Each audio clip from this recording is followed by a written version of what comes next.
இன்றைய தேவ வார்த்தை அப்போஸ்தலர் 21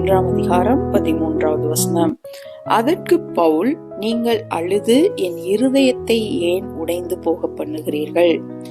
எருசலேமில் நான் கர்த்தராகிய இயேசுவின் நாமத்திற்காக கட்டப்படுவதற்கு மாத்திரமல்ல, மரிப்பதற்கும் ஆயத்தமாய் இருக்கிறேன் என்றார்.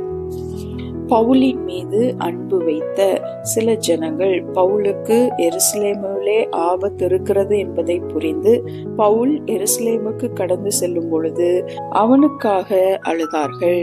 அப்பொழுது பவுல் சொன்ன வார்த்தைகள், கர்த்தராகிய இயேசு கிறிஸ்துவின் நாமத்திற்காக நான் சிறையிலே கட்டப்படுவதற்கு மாத்திரமல்ல, மரிப்பதற்கும் ஆயத்தமாயிருக்கிறேன் என்று. எவ்வளவு பெரிய வைராகியமான வார்த்தைகள்!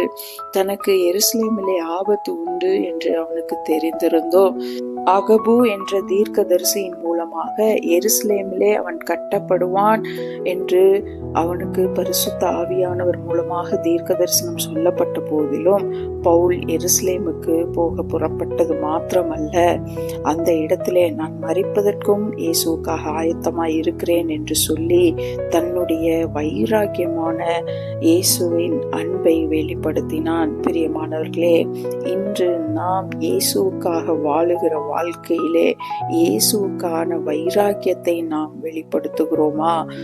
ஆபத்து இருந்த திசையை நோக்கி கர்த்தராகிய இயேசு கிறிஸ்துவின் சுவிசேஷத்திற்காக அவன் கடந்து சென்றான். இந்த பாரம், இந்த வைராக்கியம், இந்த தேவ அன்பு நம்முடைய இருதயங்களிலே இந்த காலைவெளியிலே கடந்து வரட்டும். கிறிஸ்துவுக்காக எழும்புவோம், கிறிஸ்துவுக்காக செயல்படுவோம், கிறிஸ்துவின் நாமத்தை ஏகோபித்து மகிமைப்படுத்துவோம், கிறிஸ்துவுக்காக நம்மை அர்ப்பணிப்போம். ஆமேன், ஆமேன்.